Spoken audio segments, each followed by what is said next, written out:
John MacArthur is one of the most polarizing Christians in America today. Do you doubt the numbers they're putting out? Yeah, I actually do. I think they're having trouble in the state of California. The governor just declared that he was firing the state health director because the computer system, had miscounted all kinds of things. So the whole state is in an uproar. What's wrong with that? Because it's a wrong relationship. It's a sinful relationship. It's an unnatural relationship. It's a relationship that obviously common sense tells you can't produce children and care for children in the way that that's the only humanity's reason for marriage, there's more to say than that. Thousands attend Grace Community Church, where MacArthur pastors and preaches, and many more thousands follow him through his online ministry, Grace to You. John MacArthur is an extremely high-profile pastor who attracts lots of attention and scrutiny because of his controversial positions on a number of issues.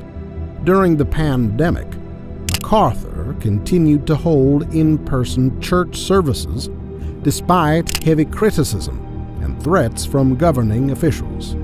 For many, MacArthur's actions and decisions were reckless, endangering the lives of both those who attend his church and the community around him. As expected, the mainstream media targeted MacArthur because of his decision. And interestingly, even many Christians were critical of MacArthur. Keep hearing them say over and over, the Lord commands us to meet, the Lord commands us to meet. He does not.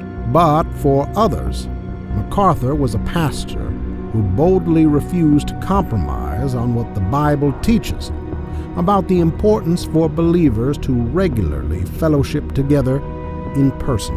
You're not going to tell us that we can't worship and sing to Jesus over something with a 99% survival rate. You can't do that to us. We're going to obey God rather than men. I stand with Pastor John MacArthur here. He's a hero. Now, I'm going to say this, and I'm going to move it over to you.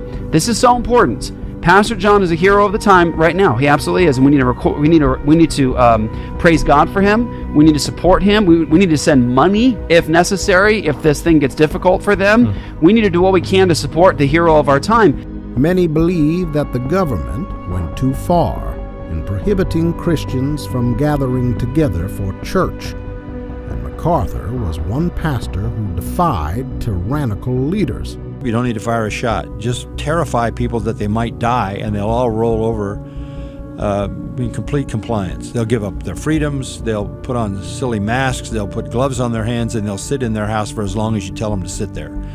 You can conquer an entire nation with fear. Another issue that has made MacArthur one of the most hated pastors in America is his position concerning the roles of men and women within the church and family. But I do not allow a woman to teach or exercise authority over a man, but to remain quiet. That is so absolute. It's unbending. No preaching, no teaching, no leading position in the church.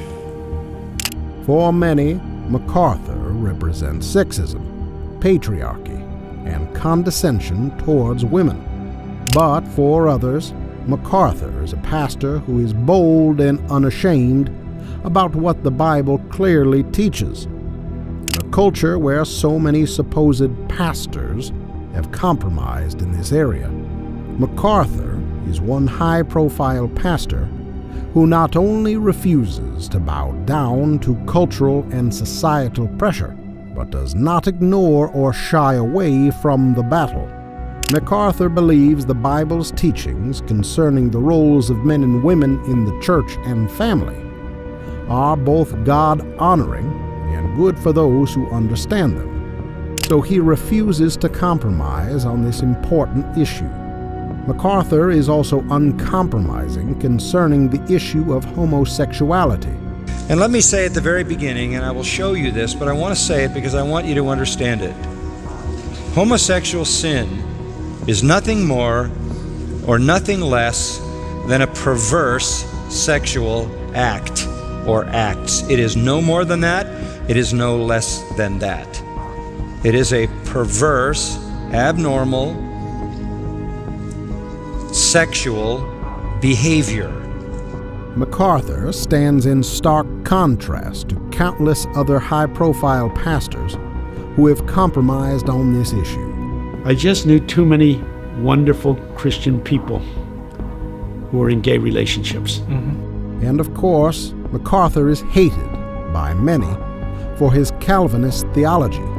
All non-Christians, and even many Christians, find abhorrent the idea that God is absolutely sovereign over and in control of absolutely everything that occurs in His creation, including over salvation itself. But again, for others, MacArthur is a pastor who refuses to compromise concerning what the Bible teaches. The Bible's clear teachings concerning Calvinism may be deeply unpopular, but they are nevertheless true, incredible, and God-glorifying. Being born again is an act of God. Being born again is a supernatural act. Being born again is something that you don't ask for, you don't have sense enough to ask for, you're dead. God does this, and it's by His grace that He does this, and it's for His glory that He does this. It is because of Christ that He does this, and it is by grace alone. Those who truly understand Calvinism will experience the fullness of joy that God created them to experience. MacArthur recognizes this, and so he continues to faithfully teach theology that is offensive to so many. Of course, John MacArthur is not a perfect man. Nobody is. MacArthur has said some things that were unnecessarily offensive. The word is Bethmore. Go home. His theology of dispensationalism and covenant theology is wrong. I have sometimes wondered why Pastor Voddie Baucham has called John MacArthur one of his greatest heroes, despite MacArthur's significantly differing views concerning dispensationalism and the Old Testament. The answer almost certainly lies in what we have already said.